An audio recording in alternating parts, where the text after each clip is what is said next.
Hello everyone, Cyndr here with more Guild Wars 1. We're on Elandra, Yggdrasill, because our business is over here. Now, I am leaving the guild hall. It's a nice place to say hello, but it's a terrible place to make a PvE build. So, at this point in time, my mission is to go and take out a Cyndr heart, I believe is his name. I'm just going to scrap my bar and make a new one. I am also going to want to tweak General Morgan. Specifically, I think I'm going to drop Holy Spear. I want him to be able to focus on Go for the Eyes, I think. And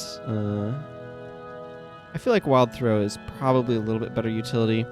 It's arguable either way, but the reason why is that because I want to make sure he has Painful Bond, because that's going to dramatically increase the damage this party does, especially with Pyre being loaded up with a bunch of spirits, as he is. I also want to go ahead and switch Pyre over to Broadhead Arrow. That feels like it's going to be relevant. Elias can continue to do as Elias is doing. It's applying additional conditions. Let's actually drop Blood Bond from him.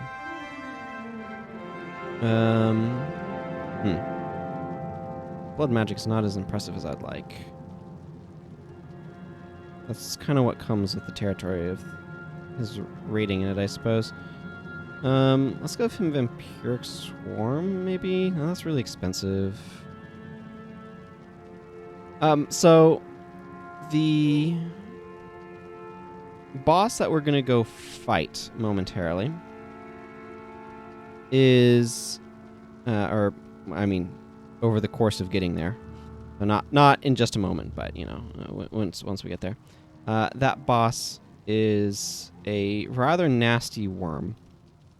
And so I'm picking some options here for, you know what, I want Elias's blood magic to be stronger, and I have a really good way of doing that.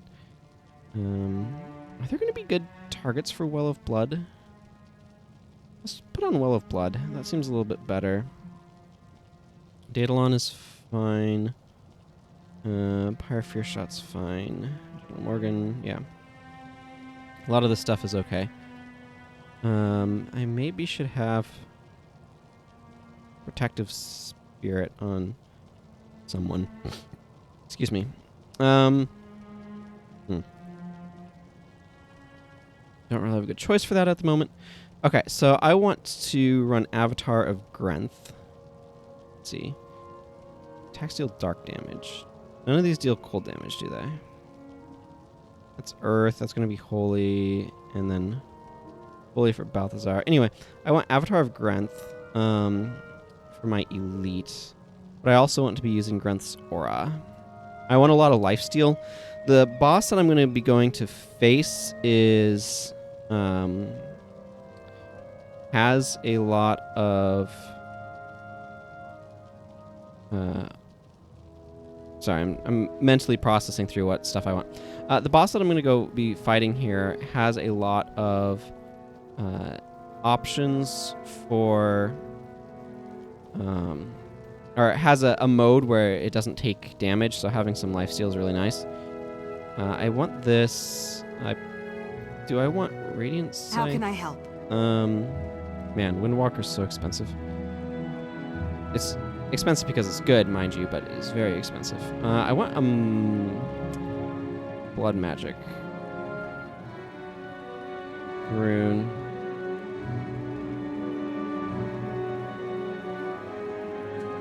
Or my Necro. I'd also give him Minor Curses, but that's not something I'm really doing with him.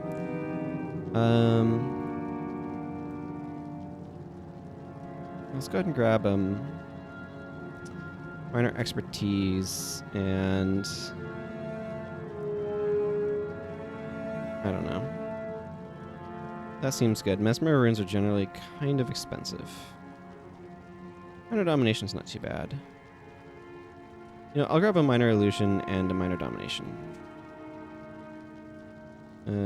Hang on to the rest of that for the moment. Okay, I'm going to actually take a moment to outfit some of these guys with some runes. So I want him to have Minor Blood Magic. I want Daedalon to have minor domination magic, and Gwen can have minor illusion magic. Pyre gets some expertise. So one of the things that you'll notice is this goes up by 2. This thing is now plus expertise. By default, their headpiece is +1 whatever the rune is. So giving, like, if I gave these guys, like, she has a divine favor rune right here, right? It's a major one, so she's getting a lot of plus from that. Donkoro doesn't have any runes, so his is obviously not quite as effective. But giving her some additional illusion magic just bumps all of the damage from her illusion magic stuff up a bit, which is very useful. And the same thing with giving him more domination. But I wanted to give Elias more blood, so that way his stuff here would be more effective. That's still +5. I'm pretty sure I could get that to +6, but it's definitely going to require some more investment than what I'm going to be giving him. Anyway, as for myself, let's see. I think I'm still... it's still prudent to run Whirlwind Attack. Flurry is probably pretty good. And so, on that note, I think I actually want Radiant Scythe as well. This can do a lot of additional plus damage. But it gains a bunch of energy, so it's nice energy management. I do like Mystic Sweep here. So now I just need one more skill. I think I want Pious Restoration. I'm not really relying on having enchantments on myself. Mystic Sweep obviously likes it, but... do I want Irresistible Sweep? I could. It's not really...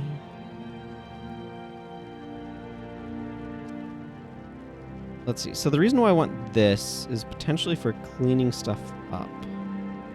And in particular, if I'm the last one standing when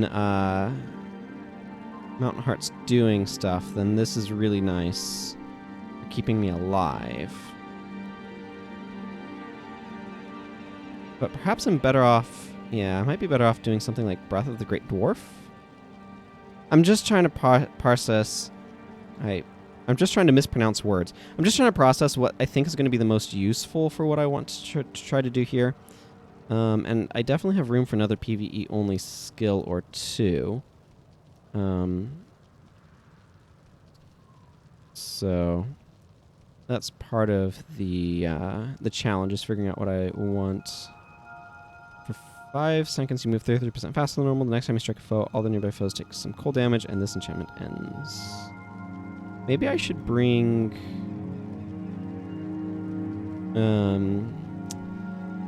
No, that was Earth Magic, wasn't it? Let's see. Featherfoot Grace. For 16 seconds, you move 25% faster. Yeah, let's go ahead and use this. That'll work. That'll do what I want. Okay. And this is enchanting. Cool. That works fine. So a lot of the changes and tweaks that I've made are to try to boost some of the effectiveness, in particular against that boss. I don't know if Well of Blood's going to be any good here. It tends to be a little unexciting, but... See, I'm already running Blood of the Aggressor.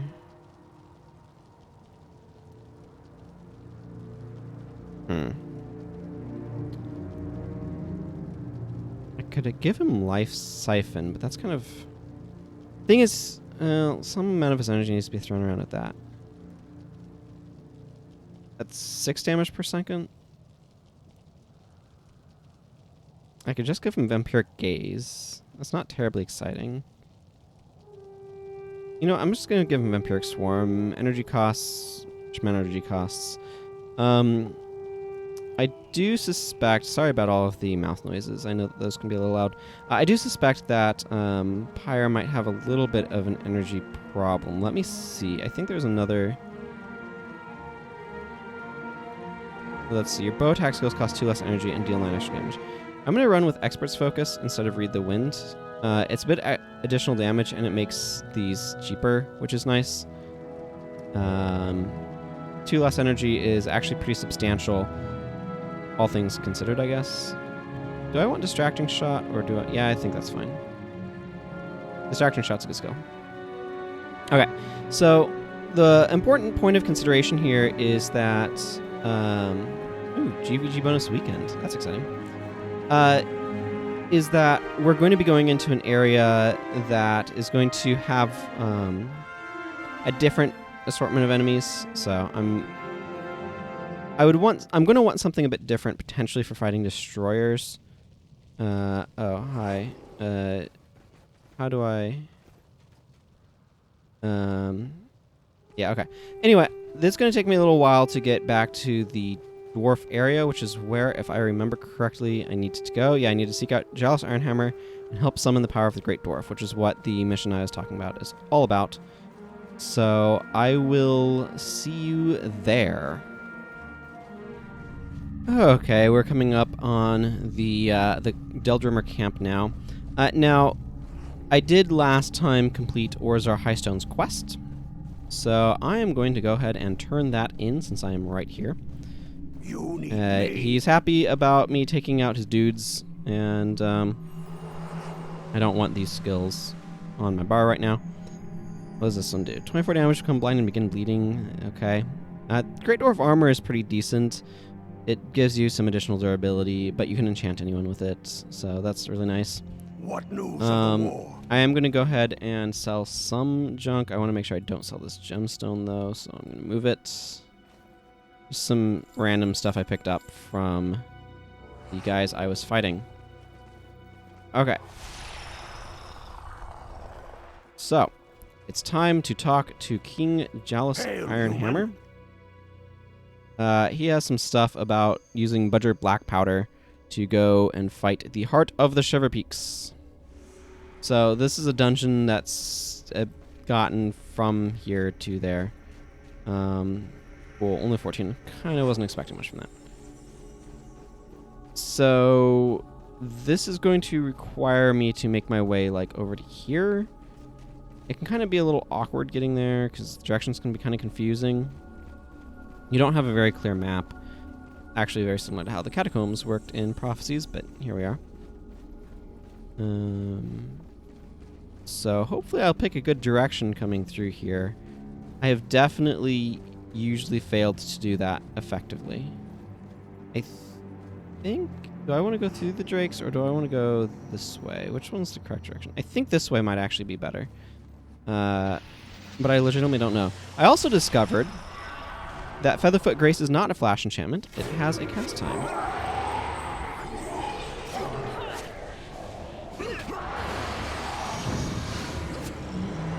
My goodness, these guys like to drop the pain. This enemy is particularly interesting in that it changes its elemental attunements just sporadically, which is quite powerful.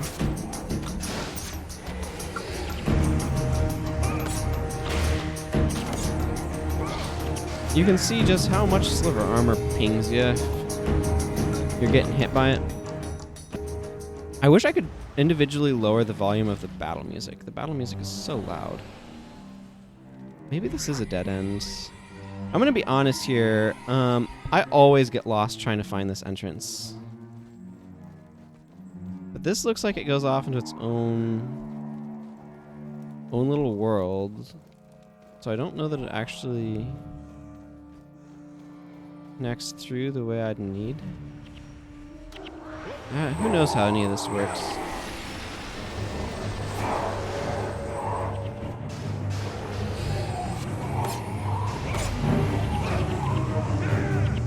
Well, we're taking them a lot better this time. Don't know why. Certainly appreciate it.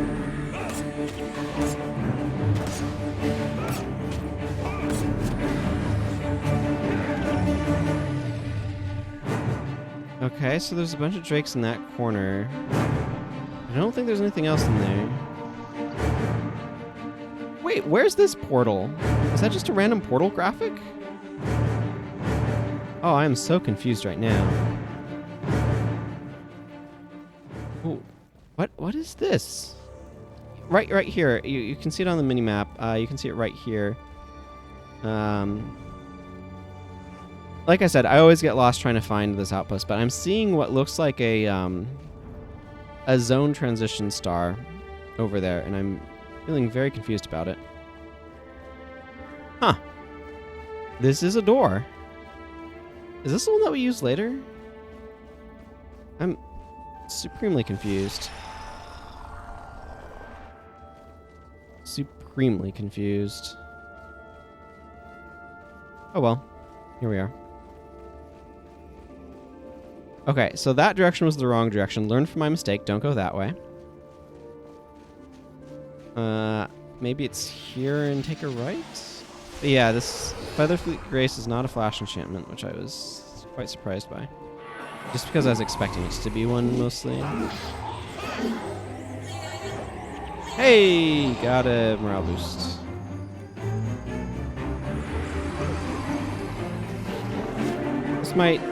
This is probably the wrong way.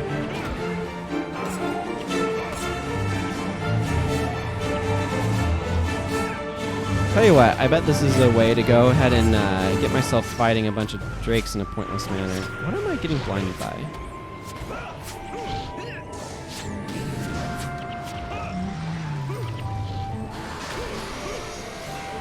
Okay, so you do have to go way the way around.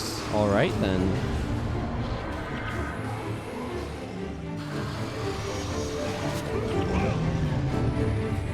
Enough junk in my... No, just one item.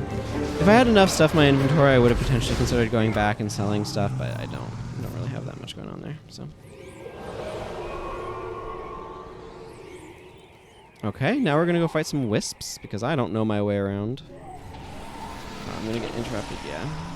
When forms end, you get interrupted. It's very annoying.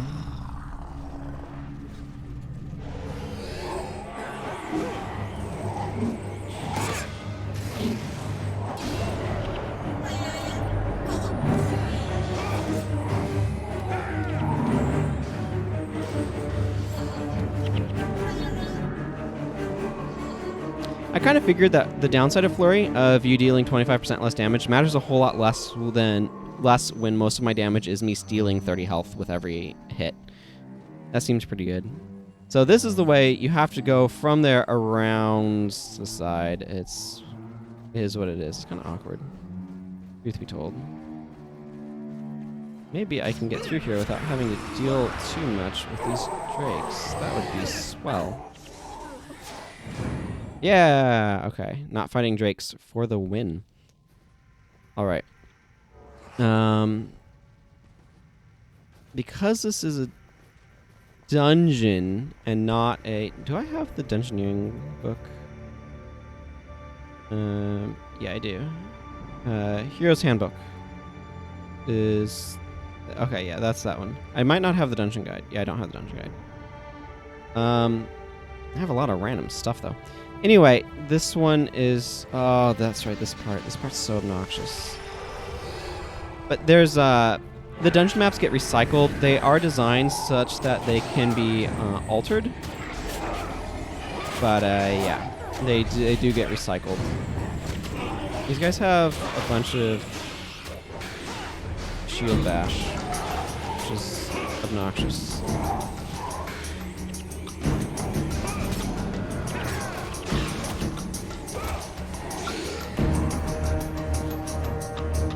Okay. Gonna fight some more of these guys.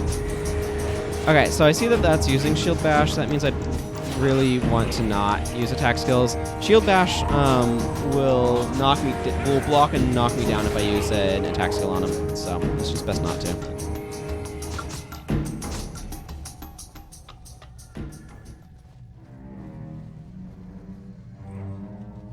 Is it better to go that way or? I don't remember. I don't do this particularly often, so.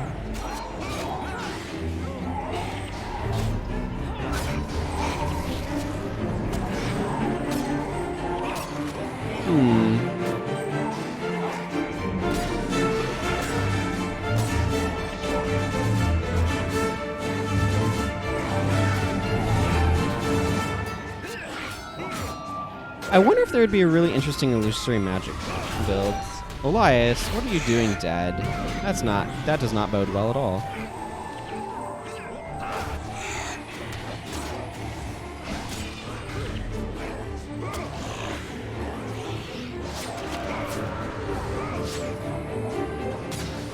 Of course I'm blind.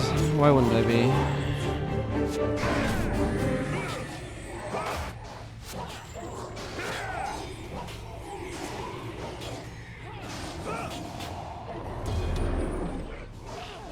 Okay, let's take this guy out.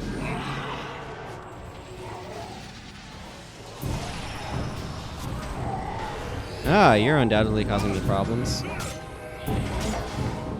Smiter's boon, you say?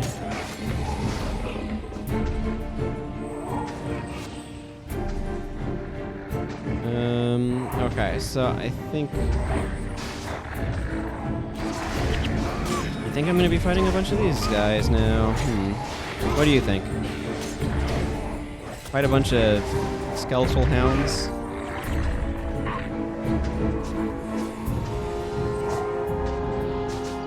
They're definitely not hellhounds. No siree. Definitely not that.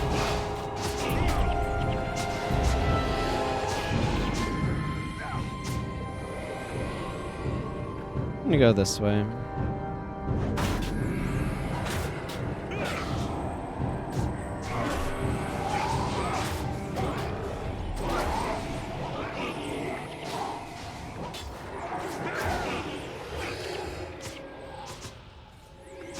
Cool. Rampage bonus. This is so I'm not getting any benefit from my title in here. I would get some benefit if I was like fighting destroyers or char and using the relevant titles for confronting those types of enemies, but shield of deflection, you say?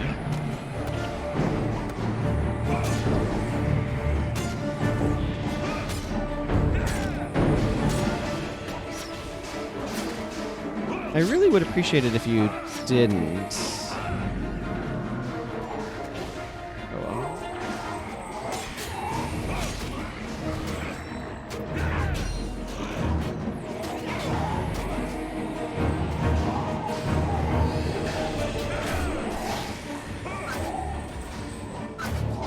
I really am appreciating the fact that I can use Featherfoot Grace, though, to run faster.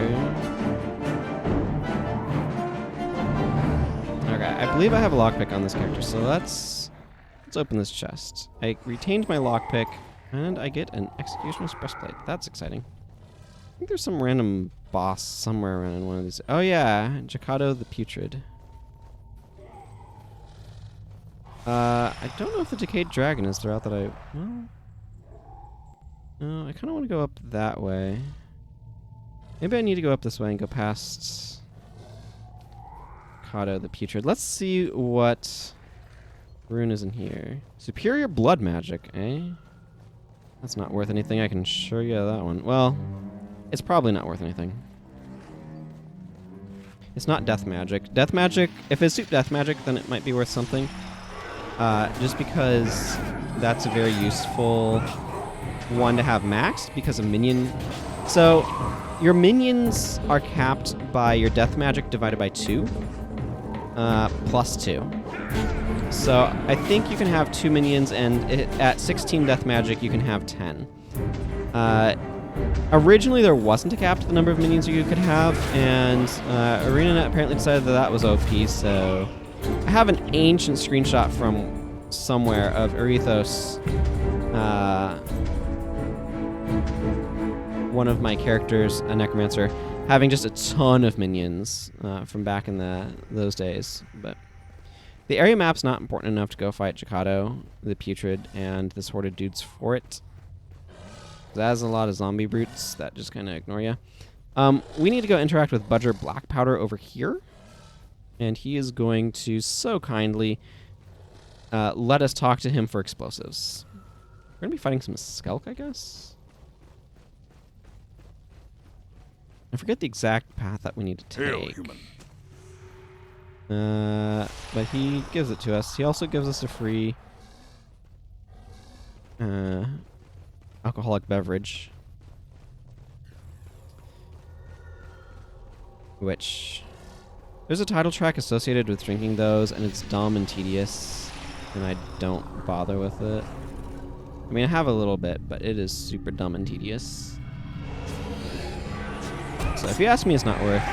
But, you know, if you're wanting one, it's a thing you can do. It just takes a long time, because you have to have, like, be drunk for 10,000 minutes or something ridiculous, or just, like... It just takes a long time of slowly accumulating it.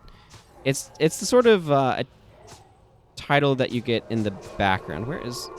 Budger, why are you stuck behind all of my spirits? Don't you know that's not cool? Hail, human. Whatever. Fun fact, I have a drop item button there in the lower left. If you just push the button for your weapon set, such as F2, it will drop your currently held item. Yep. Now, I forget if... I think we might just need to kill some Skelk, and then we can go through the door. Yeah. I'm gonna touch the Speaking of Jockner first, though.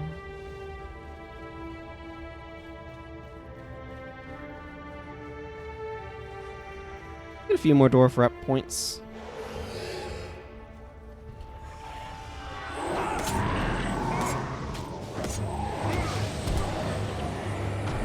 Tainted Flesh is kind of pointless against me. It diseases, but as an avatar of Grenth, I am immune to disease, so it can't actually do anything.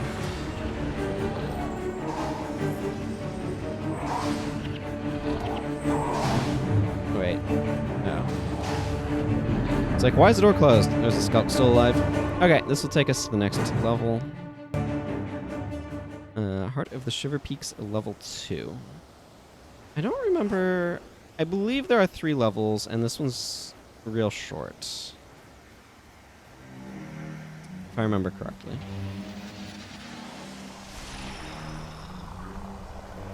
I don't really want to spend time fighting Skelks, so...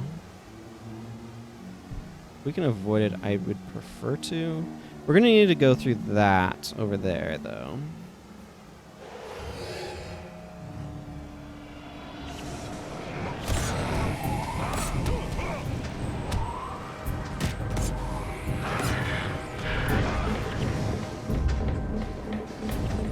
It's fun. I'm actually almost partially immune to weakness, just because so much of my damage comes from lifesteal.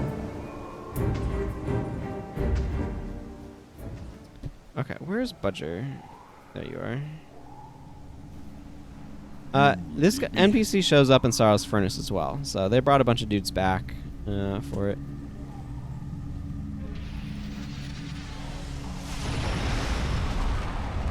There we go.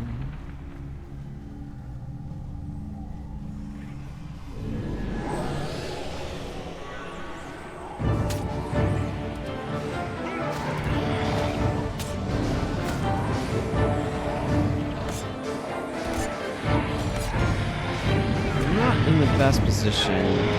I want to be able to take multiple Skelk at once, preferably, but... Whatever. Okay, so we just need to take out this group. How's my inventory looking? A little tighter than I'd like.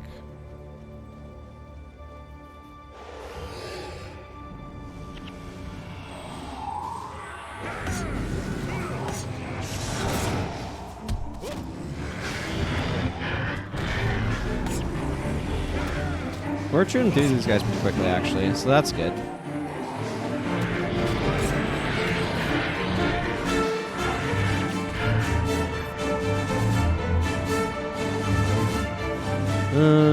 We're gonna get a couple of drops from the chest, but I think I'm gonna risk my lockpick on opening this one. A Gilded Edge, but I kept my lockpick, so it doesn't matter too much.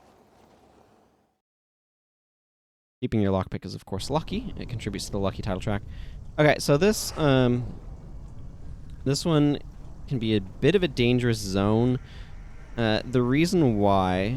This is a nice little pretty area, isn't it? The reason why this can be particularly dangerous is because there's some wisps, or what do they call them? Much to do. I don't know. There's fire elementalists with steering flames. And they hurt a lot, so you should make sure to take them out. Aggressive oozes. Now, I do have 4-leaf clovers. I don't necessarily want to use them here. That's something that I'm probably going to want to use at some point. Magma blisters are necromancers of all things. They are vaguely irritating because I remember them being kind of bulky, but again, massive amounts of lifesteal going on right now. Means that I can punch through some of their defenses.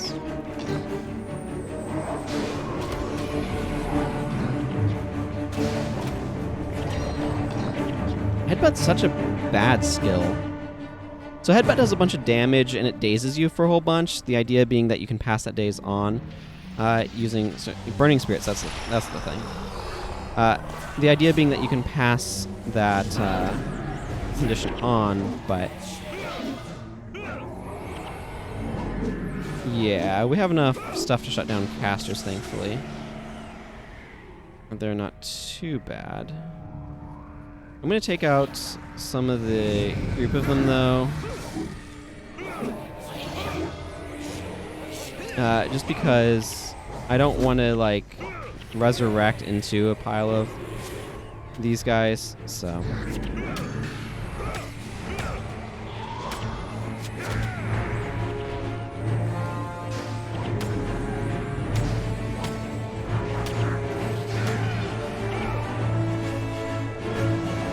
Okay, let's open this chest too. Feathered longbow, and I lost my lockpick. Oh well, it was a noble sacrifice. It got me 3 items at least, so that's not terrible. Where is Mr. Blackpowder? So this part can be a little awkward. You have to hit the boss with these explosives 3 times to crack its armor. If you have enough damage, once you do that once, you can take it out. But if you don't have enough damage, that may not work. I'm going to grab a quick screenshot of this room, framed something like that. I'm going to be using that for the thumbnail. He talks about the Hammer of the Great Dwarf. I'm going to go ahead and apply my Avatar of Grant, though. So, yeah, there's the... Now, that's a really good location for him. You seek the dwarves? There is much to do. What news of the war?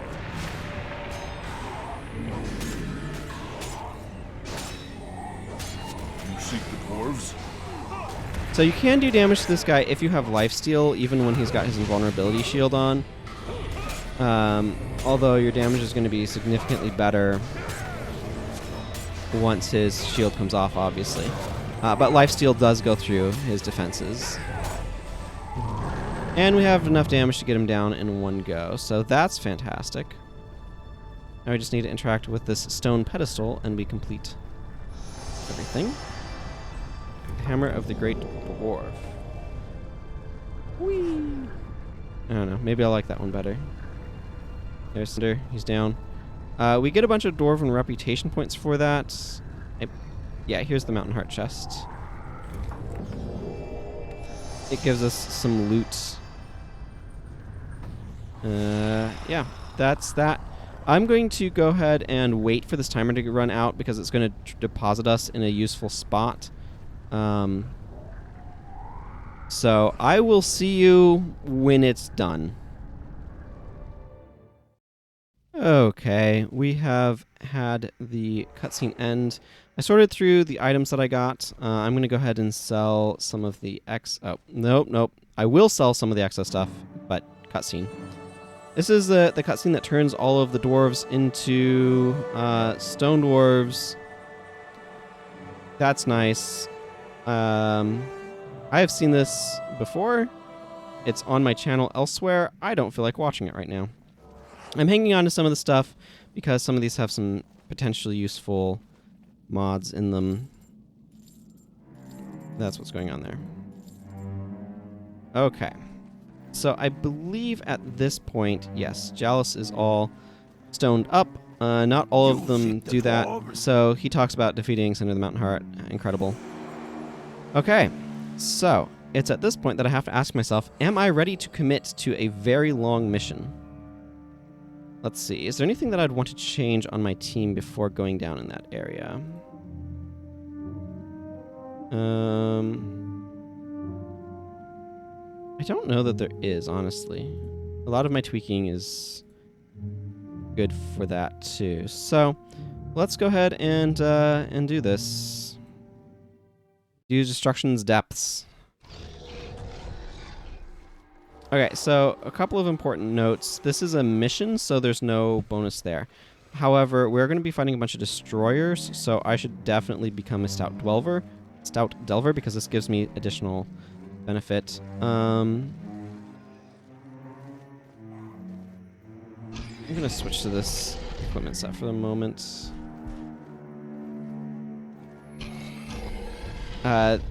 So I have been using a Zealous Scythe, which is normally useful, but when you're waiting for energy for these golems, it is not. Okay. Ula says hi, I think. There's a couple of levels to this. I'm busy. Yeah, so we can set what these golems do. Honestly, it's kind of fine to just leave them a mixture of stuff. Each one has its strengths and weaknesses. I forget which way I want to go. Oh, I want to go this way because the other way doesn't go anywhere. I believe some destroyers will pop up and potentially cause me issues at some point along the time here. Actually, it's a little surprised I haven't yet. Whoa, that's a splinter weapon hit. I'm going to pop this open. I do want to use Alkar's Concoction against destroyers, so that's going to be important to keep in mind. Also, it's really important when Quickening Zephyr is up to not spam something like Flurry. Flurry recharges really quickly, but there's absolutely no benefit to using it prematurely. You're just wasting a lot of energy, so just be careful of that sort of thing if you're functioning under Quickening Zephyr. Ooh, I almost have a skill point. Isn't that exciting?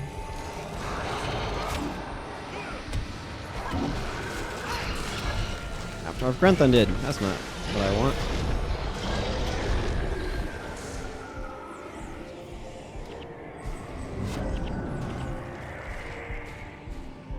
Okay, here's some destroyers.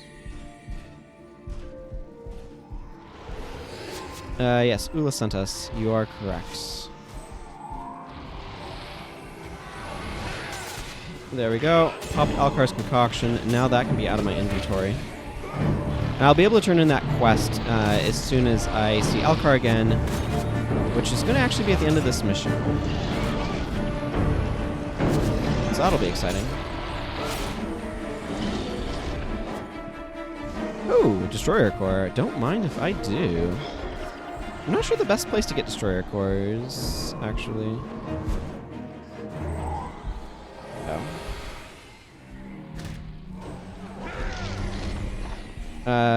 Yes. Once they finish talking, we'll be able to go through here. Alkar's Concoction, you may only use it once every minute. I don't know, does it regenerate itself? I hadn't thought so. I could see it maybe doing so.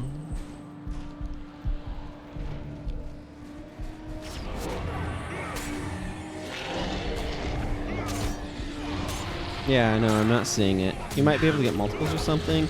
Oh, maybe if you miss, it respawns. I'm not sure.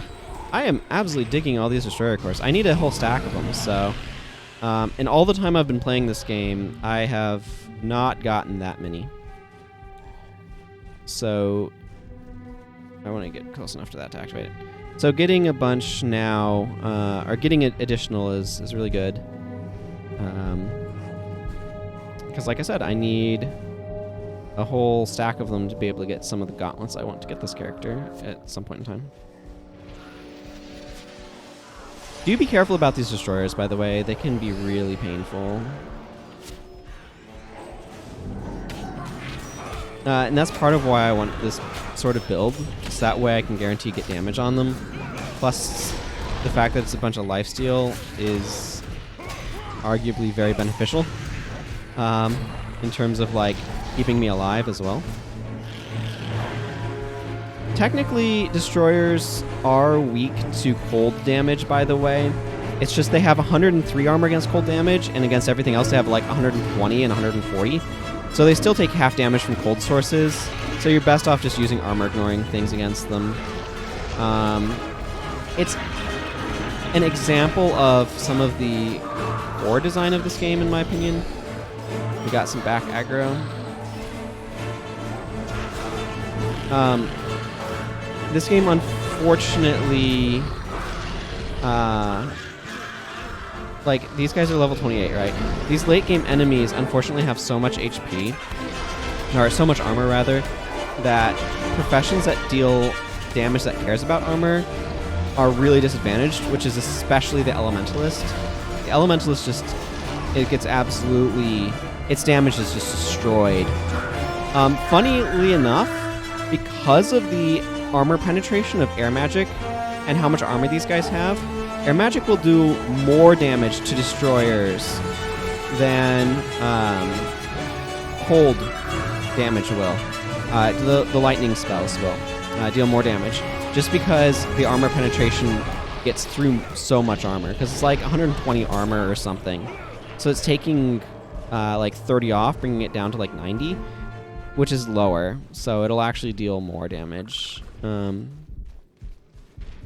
But yeah, Destroyer's design is unfortunate in many regards, so...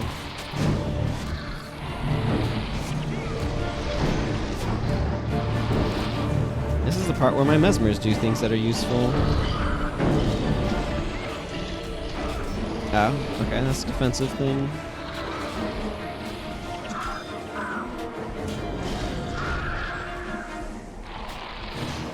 I've done that guy by accident.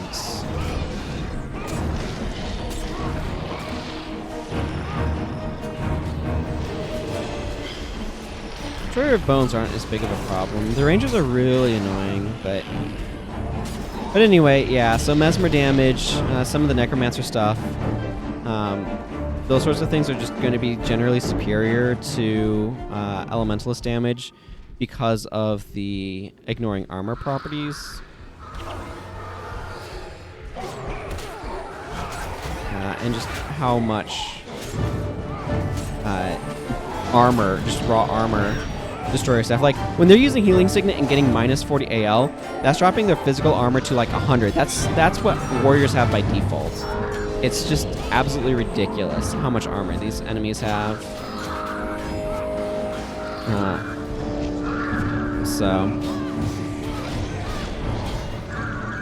If you're going to have armor ignoring damage, I think it's important to have some enemies with high armor to make that valuable, but I think you should have most of your enemies have very specific elemental weaknesses, or weaknesses something that can be exploited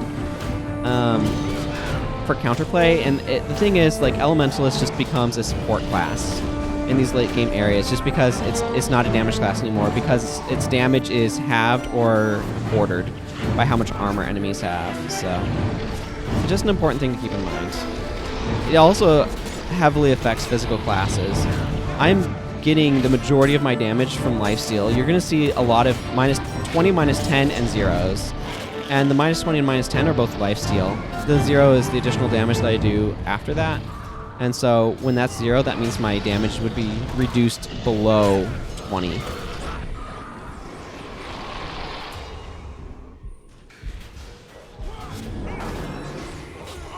So it's really important that I have that enchantment to increase my damage.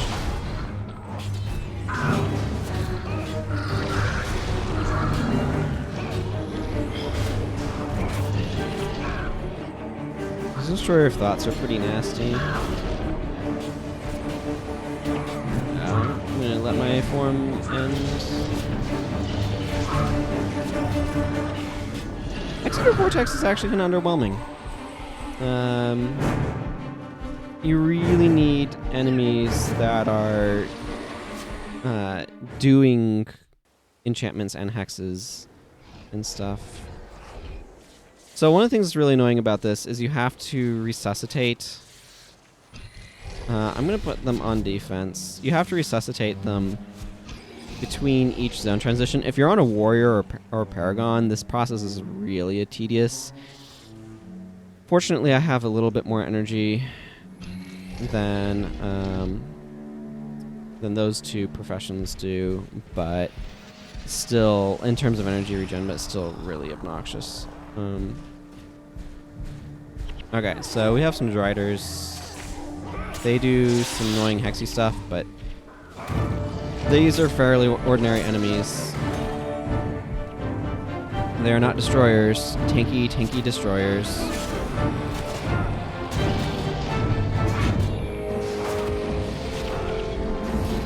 You all have way too much armor.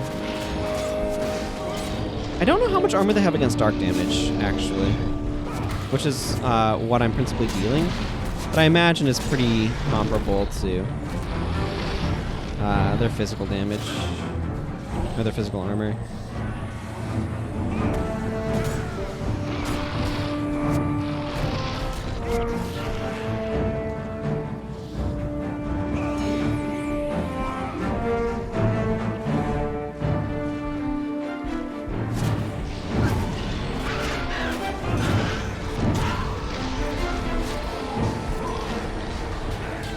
Okay. Slowly making my way through. For these guys, it would be really nice to have something to end stances, but here we are.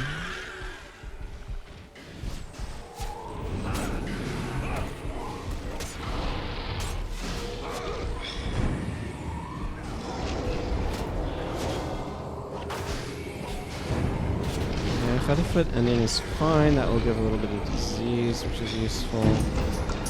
Inventory's filling up fast, boys. We're going to be going to... Oh. Nice. One of the more annoying sections is... Yeah, right here. This is a very annoying section. So, in this part, we find ourselves fighting, not yet, but we will find ourselves fighting a defense mission with a bunch of destroyers coming in. This part can get really bad. Good, we have that beacon. That's really important. So it says here, fight beside the Norns that hold off the destroyers. This is a very lengthy mission. Now, you don't have to actually keep any of these Norn alive. Ulrun, Sif, Eagle, and Olaf, if they die, that's fine. But what you're going to find is you're just going to be swarmed by a lot of destroyers. And if you're not able to take them out quickly enough, you're going to quite bluntly get kind of overwhelmed. So it's important to try to take these guys down. Otherwise, you're just going to find yourself slowly whittling it away with 60% death penalty. And you'll get there eventually, like I usually have, but it gets really tedious. If it gets to that point, I'm going to be cutting a lot out, just because nobody needs to watch that nonsense. Okay, my inventory is full. That's fine. I'm just going to drop that.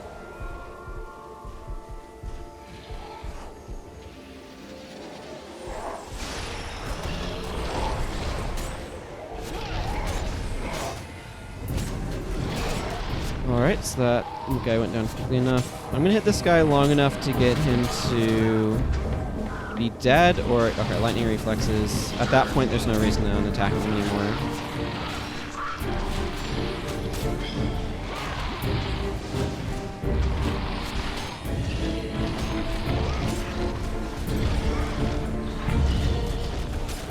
block is so annoying. I will take gold coin drops.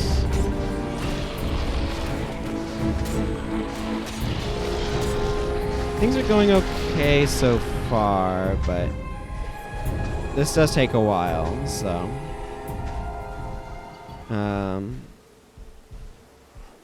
yeah.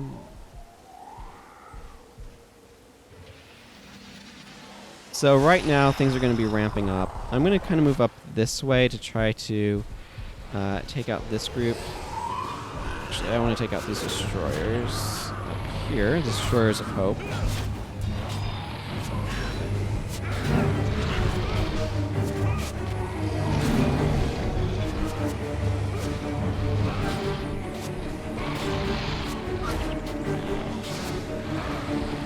Okay.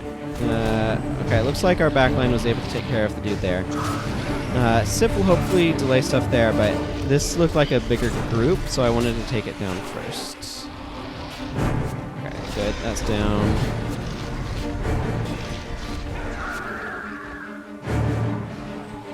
And you can see, like, another group is already queuing up. I'm going to let those worry about that. These guys need to go down.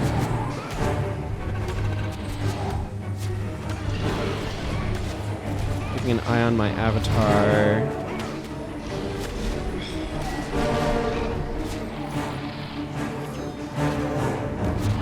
Okay, that's not worth fighting at the moment. Get my avatar back up. Okay, we have the Avatar of Destruction. We're actually doing all right. I've seen this part go far worse. Obviously, we're going to start dropping. Like, that's just something that happens at this part, honestly.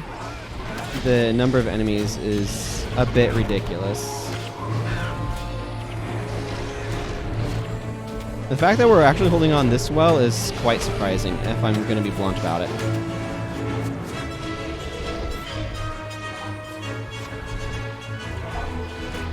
I'm going to take this regular dude down first, or try to anyway. Okay. These destroyers of hope need to go down. They're going to use Vampiric Aura, and that's not good for me.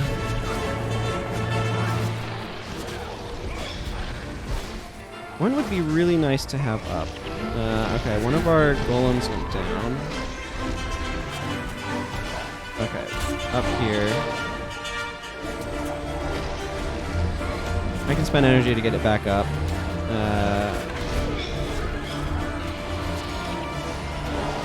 I knew that was ending.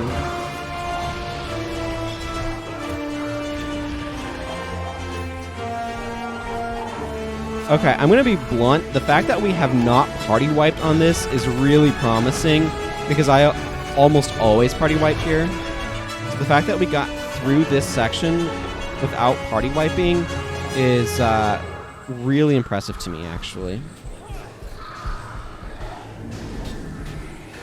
So like I said, I basically always party wipe here.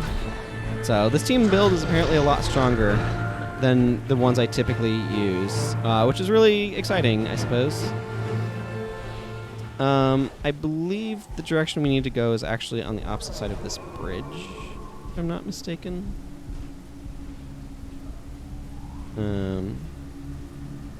So yeah, I'm really pleased about getting through that without party wiping.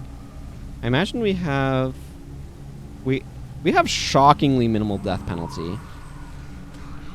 One of the things I will say about destroyers is being level 28 means that they give us enormous quantities of experience, and getting experience points whittles away death penalty. It won't give you a morale boost, but it will decrease your death penalty, and that's really beneficial when the destroyers can give you so much death penalty, them to remove so much through the experience they give you. So.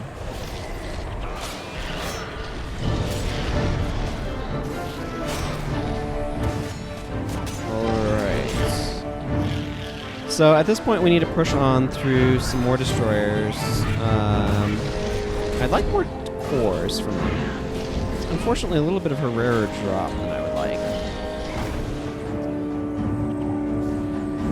These guys will go down pretty quickly. Solo destroyer is not a huge deal.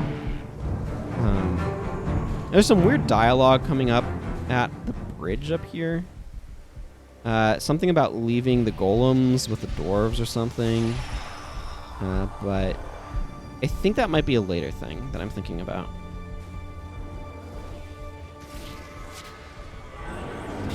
These guys don't use Tremor, I don't think, even though their first incarnation did.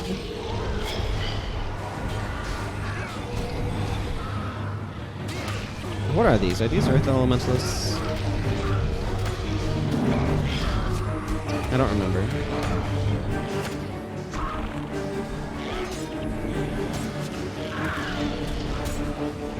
Oh yeah, once our spirits start focusing on something, it goes down. Do I have any... Yeah, I'm going to drop this long sword in favor of this break hammer. The blue is just likely to have more value. It's a pretty searing tactic. For anybody who watched those VOD of Consciousnesses. Blues can be highly valuable. Or highly salvageable. Whites obviously cannot. Okay, this is an area. I love how beautiful this spot is. I've probably gotten plenty of screenshots of it in the past, but I just wanted to grab another one because it's really, really pretty. With the sunbeams coming down and all that sort of stuff. They send 2 dwarves with us. We don't need to watch this dialogue. Again, if you want more of a story-focused playthrough, I did a bunch on my Paragon in VOD of Consciousness days. So that was a while back. This gate is not active until... until they progress enough. Okay, so this brings us to the final leg of this particular quest, mission thing. Again, I need to get these golems up. I want you on defense. I'm going to put all of them on defense.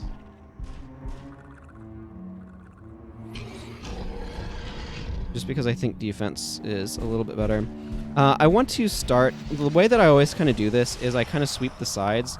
This area can be really, really just tedious because there's a boss here that has the most health of just about anything in the game, it feels like, honestly. Okay, I think this Destroyer of Lives is living up to its name.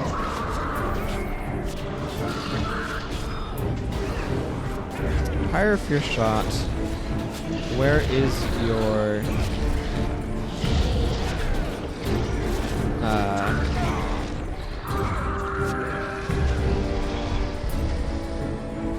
Where's your broadhead arrow?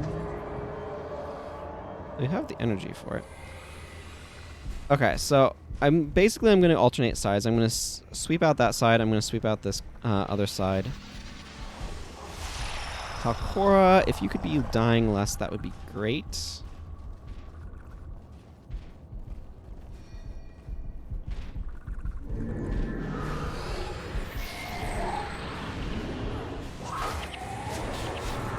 That's what was going on. My hand was in the slightly wrong spot. I want to take out the Fire Elementalist because it's going to probably do the most overall damage to our party. Prioritizing dudes can be kind of challenging sometimes, so... Yeah, enjoy your few seconds of disease. Okay, so right there we have the Disc of Chaos. The Disc of Chaos is stupid bulky. So I want to aggro some of these guys on the side.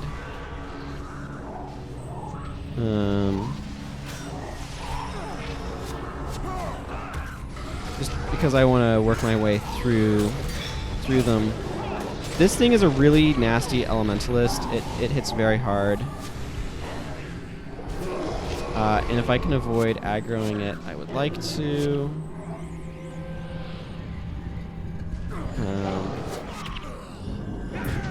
Yeah, I'm not surprised Daylon went down. It hits hard. It has stupid amounts of HP.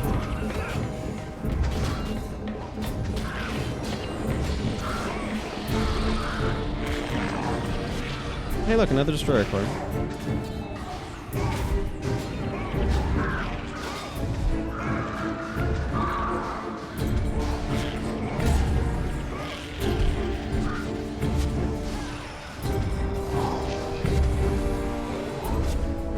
What are we... Oh. Why is there a destroyer of thoughts here? Whatever. Okay. I think the Disc of Chaos might be coming our way. That's actually some scary good damage against it, if I'm being blunt. It ran from the Chaos Storm. That's cool.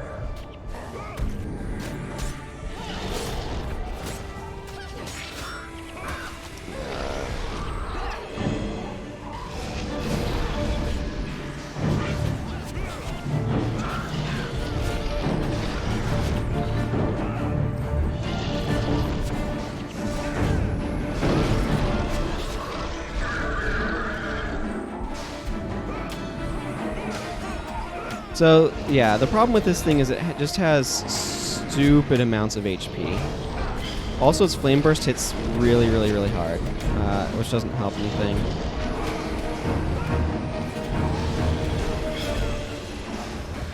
And it's super, super bulky. I don't know why Pyre Fear Shot is... Oh, that's why.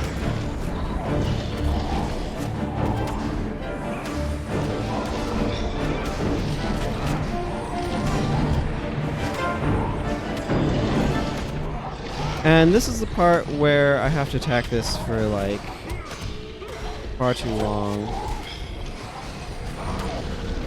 Because it has way too much HP.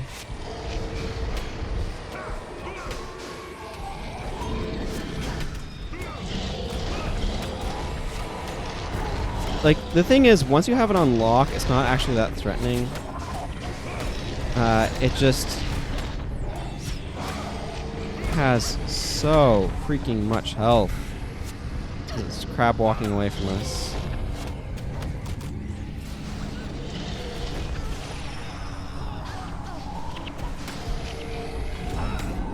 Pyre, this is your priority. Elias. Pyre, thank you.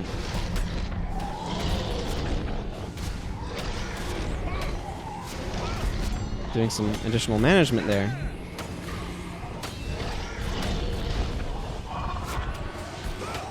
I want Pyre Fear Shot to keep this guy dazed with Broadhead Arrow. It's really important for just general well-being that that's the case.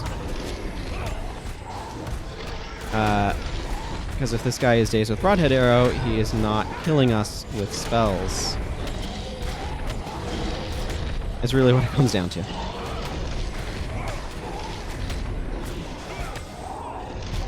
Daze is very, very, very strong against caster bosses, is what I'm saying. And this guy's a caster boss with an absolute mountain of HP.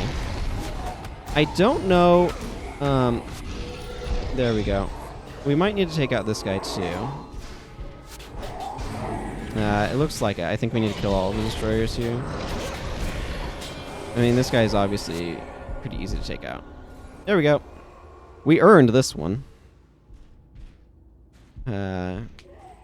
So then we plot how to take out the Great Destroyer. This is where we talk about leaving the golems. I'll let this cutscene play a little bit.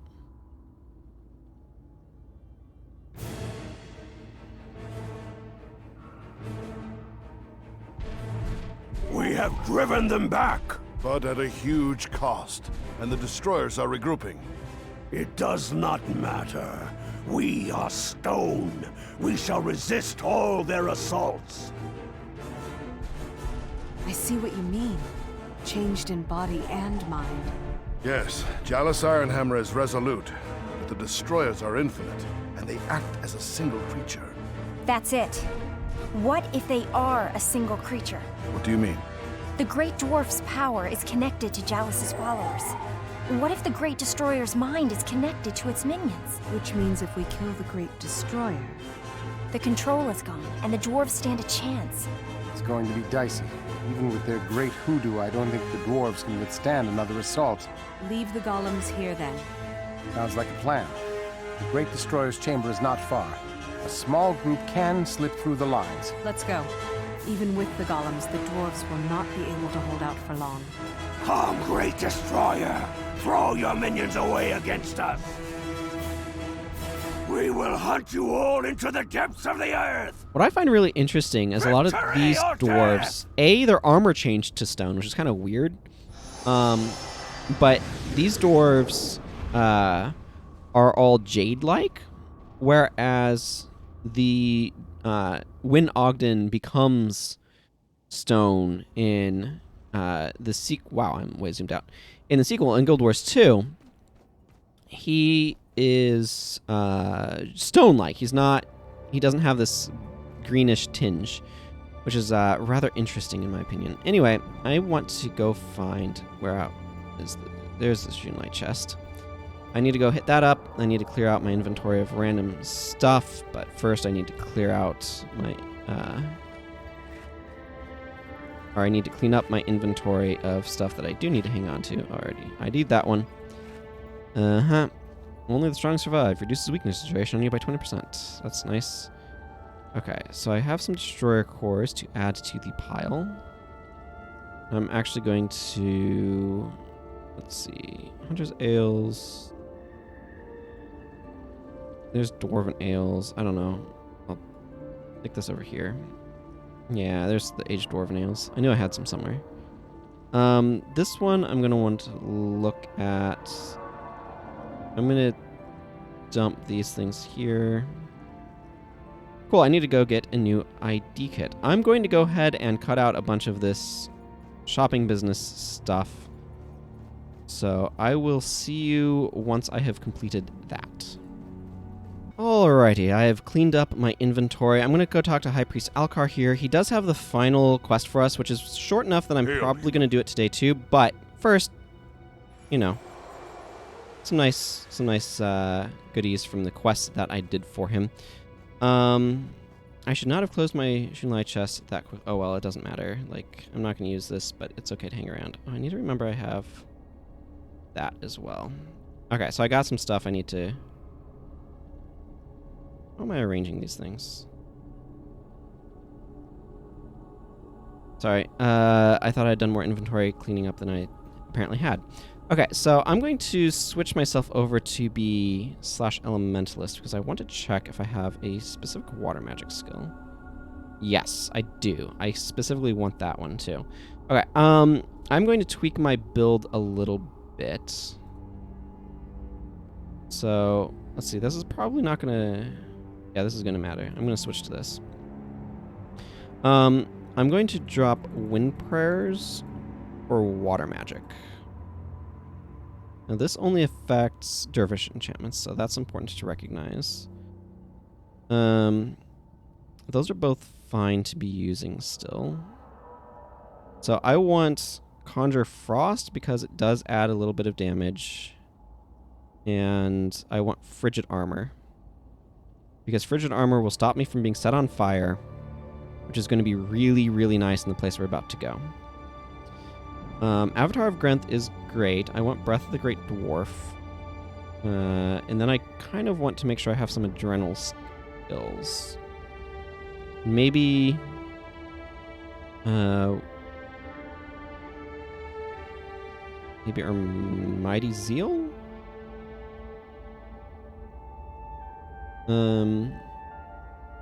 Possibly? I don't know. I'm not sure how tight energy is going to be.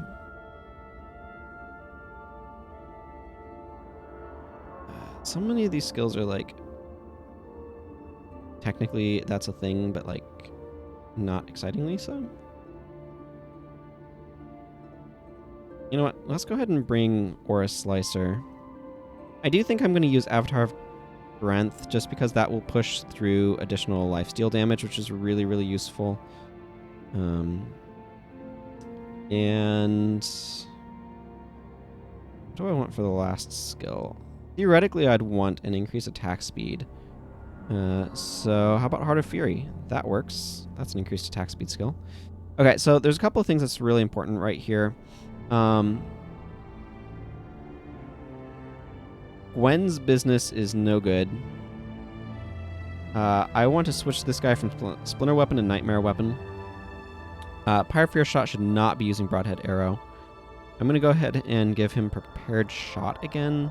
Those are also really bad for this fight. So I'm going to give him Penetrating and Sundering, I guess. So some important notes about the spot that we're about to go to. The boss here, which is going to make Vampiric Swarm really unexciting. Does Well of Blood work? Let's try Well of Blood. The boss here is very retaliatory if you interrupt him.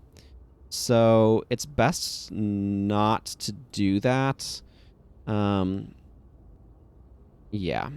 Just don't interrupt him. Or he will deal lots and lots of damage. I'm going to drop Gwen. What she does is generally pretty useful, but here I don't think it's going to be as important. Serenia, are you... I mean, yes and no. So the no is... I don't want Mist Form. I want Ward Against Harm. And I don't want Maelstrom. Maelstrom is a bad idea against this boss. Ice Spear might not be terrible. If I bring Ice Spear, though, I definitely need a source of... let's drop Glyph. Let's think about this. Okay. Blurred Vision is nice. Ice Spear is perfectly fine. But I need a source of Overcast to make any of this do what I want. So awkward, because Maelstrom is like it. And Icy Prism, I guess? Oh, Vapor Blade. Yeah, Vapor Blade totally has Overcast. That'll work. Okay, like, this is not ideal damage, per se, but she's gonna help us stay alive, and that's what's important. Okay, these are not interrupting, right? That's enchantment removal. You don't want interrupts, like I said, because if you bring interrupts, then the boss will retaliate with some really powerful skills, and it's going to hurt, and you do not want to be on the receiving end of that nonsense. So, this is what I'm going to go with. Maybe it will be a terrible... No, wait, no. Avatar of Grenth is a non-bow with Conjure Frost. I need a different skill. Wounding Strike is also not a great idea here. This character needs more elites. What I've decided.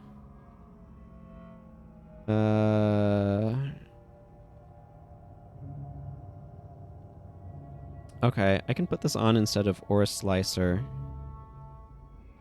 And throw some useful Dervish enchantment in there for me to remove. All adjacent foes suffer from disease for 2 seconds.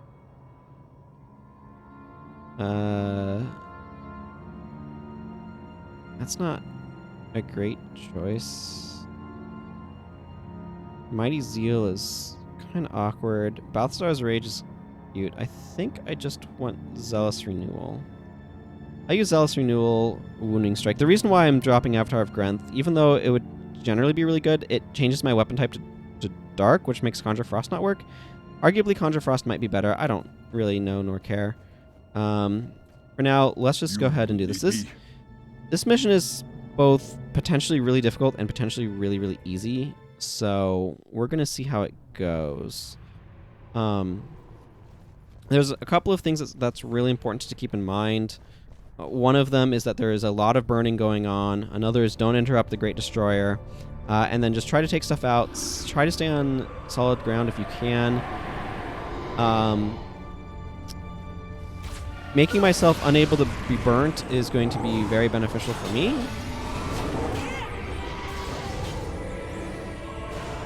Giving my party additional protection against elemental damage is really good.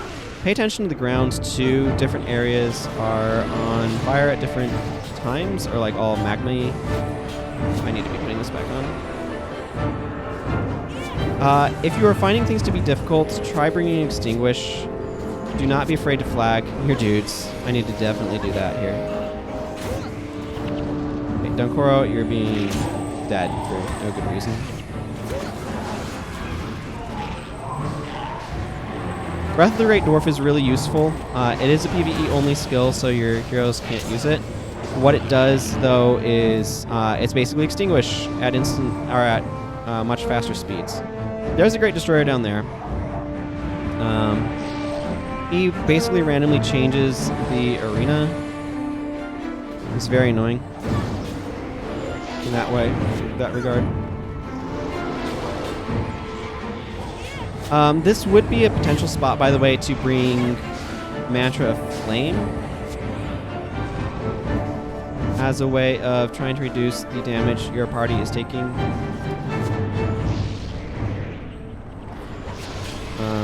Yeah.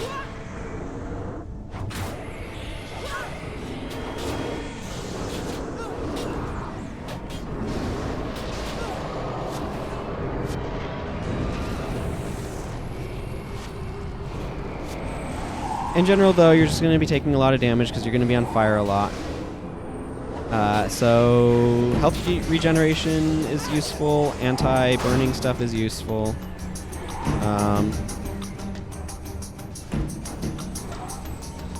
That's why I'm bringing this. I'm immune to burning. Can't burn me. Wahahaha. And yeah, just load the Great Destroyer up with damage. Do not try to interrupt him, or he will retaliate with a skill that hits you like a friggin' truck, and you don't want that.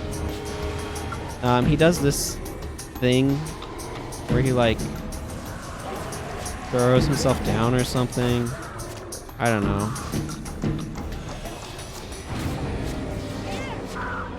He's immune to most damage that's not lifesteal during that effect.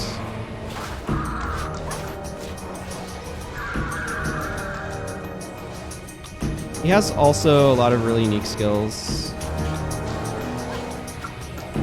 So like right now, for example, I'm getting additional damage in on him because I had Nightmare Weapon.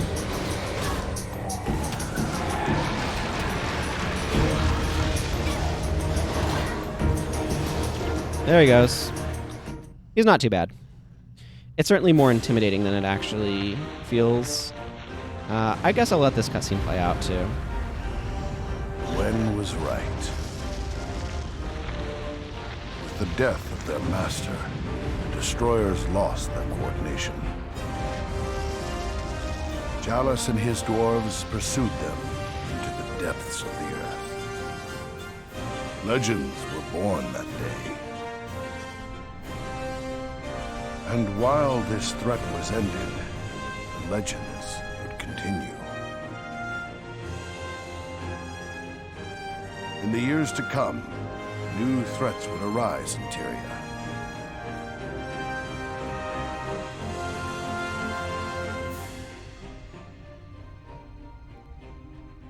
New creatures would stir.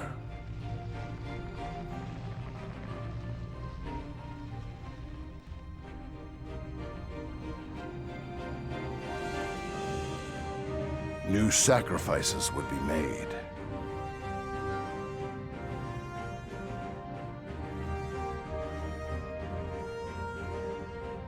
And the greatest threat of all was yet to come. A threat that would consume the entire world. And call upon the greatest of heroes. The children of the legends.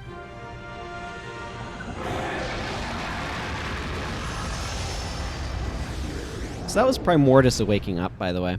I'm going to be honest. I feel like the Elder Dragons are a super cliche type of enemy, so I kind of find them a little unexciting.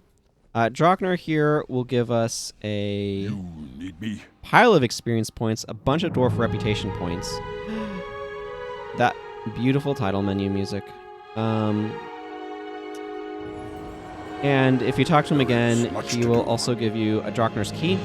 This entitles you to a Draknar weapon. This character already has one, by the way, Draknar's Reaper, and Draknar's Daggers, and Draknar's Courage, which is a spear. So she's a little loaded with Draknar's weapons. I'm not entirely sure what I'm going to get with this. You don't have to get something right away. You can hang on to it and get something later if there's something that you'd rather have. All of these guys have a bunch of dialogue and stuff like that. If you're interested in it, you can either check out a previous video I did where I go through all of it in the VOD of Consciousness days, or you can go to the wiki. That's also a viable option. Let's see, what are the scythe choices? Okay, this one's terribly boring. This is the one I already have. This is a vampiric scythe. Do I have a vampiric scythe? I think I might. I have Ebon. No, that's just Ursat.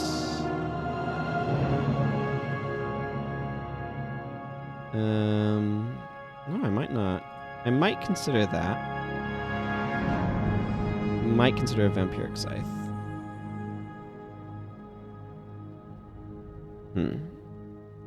Maybe. If it was Furious, that would also be really exciting. A lot of these caster ones are not anything I care about. What are the ranger bow options? I don't like flat bows. These are all armor penetration. Yeah. Sundering was the most popular effect because it was just like raw upside. In my opinion, it's the most boring effect, though. So I think as Courage is the Adrenal is the Furious one, and that's like, to be fair, the Dazed one has lots of uses. You can see the executive producers of Arena at the time were Mike O'Brien, Jeff Strain, and Patrick White. I believe only Mike O'Brien is still at ArenaNet of those guys. It'd be interesting to know how many of these people are still there versus how many are off somewhere else. I think I'm going to go with Drockner's Edge, though, because I don't already have one of those. Hero's Handbook. I'm going to swap those. That makes sense to me. Okay, cool. Now I have this sweet scythe. Let me swap these around. Cool. Well, that is going to cover a lot of that, but I had a reason for doing all of this. So I might as well execute on that. Again, if you want to see all this stuff, you can elsewhere. I need a bunch of Dwarven reputation points, so the best way to get those is to go back to Gunner's Hold and talk to Kodan, not to be confused with the Polar Bear Men. What news of the war? From Guild Wars 2. Written evidence, look at my Hero's Handbook. A bunch of reputation points, yes. You'll also get a bunch of skill points from that as a side effect, and the chunk of gold is certainly nice. Okay, Central Transfer Chamber is actually right near Yak's Bend. This character has not been over to that area. Well, I'm going to have to fix that at some point in time. But that point in time is not today. Today, however, I am going to... Okay, step 1, Shun Light Chest. So you need all that dwarf reputation points to be able to talk to Gobrek Stonefoot over there. And I want to turn this stack of granite slabs into some fancy gloves. So that's currently my mission in my quest. Minor Earth Prayers, you say? Well, that makes a lot of sense. So you need a full stack of Destroyer cores to make some Fire Gauntlets, and you can get some Icy Gauntlets with Glacial Stones. Those are all pains in the rear end to farm enough of, but here we are. So... Excuse me. He also makes Chaos Gloves. That's cool. Dragon Gauntlets are very large. Okay, so I need lumps of charcoal. Cool. I don't know what I think of some of these other armor pieces. But Stone Gauntlets is what I'm here for. I need another 6k, which I have easily. Do I have charcoal? What is this? That's plant fibers. Where's charcoal in this thing? I'm a lump of charcoal short. Okay. this is where I need to do some consultation. I will be back here to purchase these in a moment. I need to figure out a lump of charcoal. I guess I can just go to probably the closest location is actually... No, you know what? Okay, so the reason why I'm kind of waffling here is there's different places where I can go to a rare trader to purchase a lump of charcoal, or I can potentially find an artisan that I can give some like wood to be able to get a lump of charcoal. I don't believe charcoal is particularly valuable. So it might just be fine to buy. Yeah, you have to be a bold delver to be able to get that. This is now maxed out, by the way. These max out at 5 rank. So. But I need to... Actually, let's go... Is there an artisan? No. None of those guys are artisans. How far has this character gotten in this campaign? Okay, not all the way. Oh, okay. Fairly early still. I need the rare materials trader. There's a rare materials trader. Now, there's another person here that's just labeled materials. That person is an artisan. So I'm going to check how much a lump of charcoal costs. If it's like relatively cheap, 250, 220. The 220 is the cost. Now, does the... Where is the materials person? Because I know there is a person just labeled materials. But you know what? This is just not worth too much effort. You know what? Just give me your lump of charcoal. Thank you.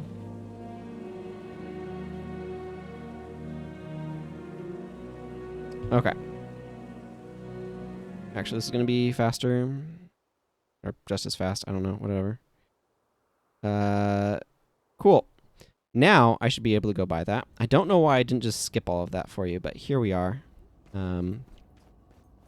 I should now have all that I need to be able to get the stone gauntlets, which I will now craft. Hooray! Victory. Now I have the stone gauntlets. They look like this. My hands are all stony. It's cool. Alrighty. Well, I'm going to go do some runing up of stuff in my own time. And, actually, I'm going to go ahead and apply one of these survivor insignia to the stone gauntlets. And the rune of choice is going to be... I have a lot of survivor insignias floating around on this character.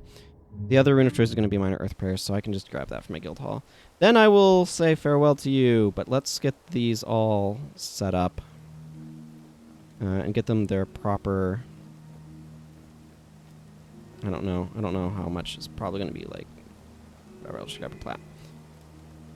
Which is this? Oh, I already have minor earth prayers. That's what these were, right? Minor earth prayers? Minor earth prayers. Well then. In that case, we're good.